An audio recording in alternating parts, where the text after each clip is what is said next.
I'm Dave Ornley. Welcome to Having Hard Conversations. In this video, we're going to talk about being post-abortive. My wife Janet and I volunteer at our local crisis pregnancy center.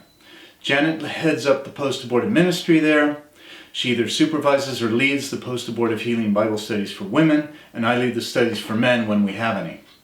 This is not a political video, although that side of it's important. This video is about the human element, which nobody, pro-choice or pro-life, seems to be talking about. 1 out of 4 women sitting in our pews in our churches are post-abortive. 1 out of 4. Let that sink in. And while you're at it, hey, do the math. That means 1 out of 4 men has fathered an aborted child. Many of them don't even know it, consciously at least. Their spirit does, but we'll talk about that later. The point is that 1 out of 4 people in our churches desperately need to grieve the loss of their child. But neither the world nor the church often lets them. The pro-choice world certainly doesn't let them, because they've swallowed the lie that this is a good thing. Why do you need to grieve a good thing? What's the matter with you?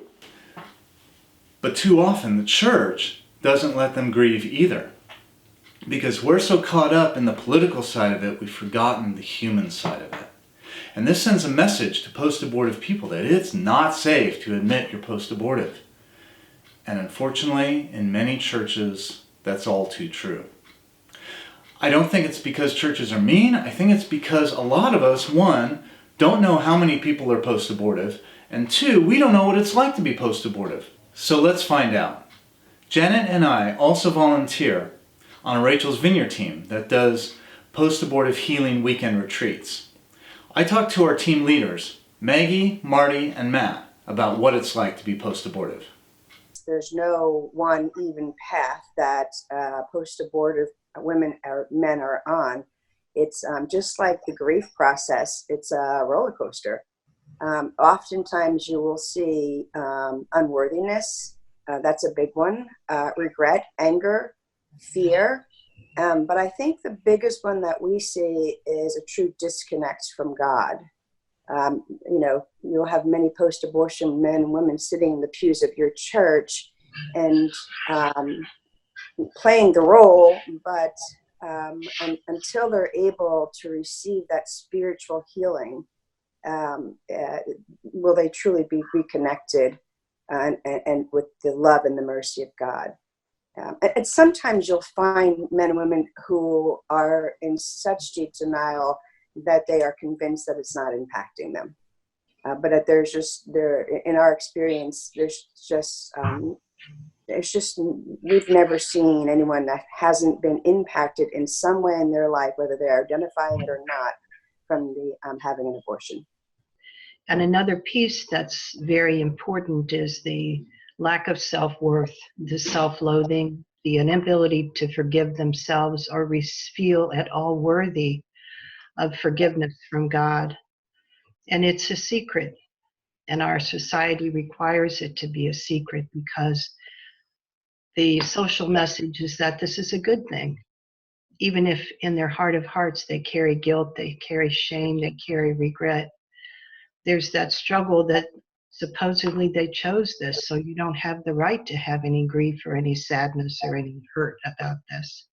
So there's a tremendous conflicted feelings of, I don't feel right about this, I regret this, but nobody wants to hear it.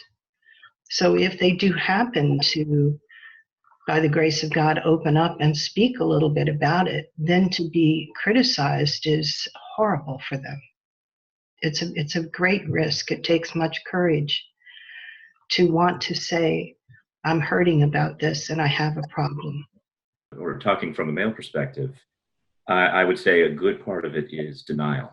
You don't even know that you are suffering from post-abortion trauma when you're suffering from it. It manifests itself in other unhealthy ways, substance abuse, promiscuity, sometimes, and being overdriven at work, just doing as much as possible to distract oneself from what is going on at the core of things. So it's possible to be suffering from it and not even know that that's what you're suffering from. Finding other things to blame, other aspects of one's life to blame, without being able or willing to come to terms with the core stuff, focusing on the symptoms rather than on the cause. It is truly a grieving process, and oftentimes it is so much more prolonged than grieving a spouse, or grieving in any type of grieving process, because as Marty said, it's a grieving process that society doesn't allow, and therefore it's often it's cut short soon after, and it's buried.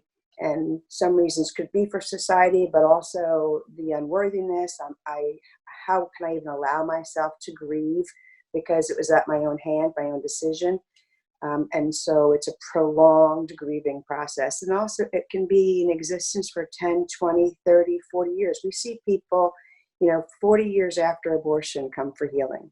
And it's because of that prolonged grief process.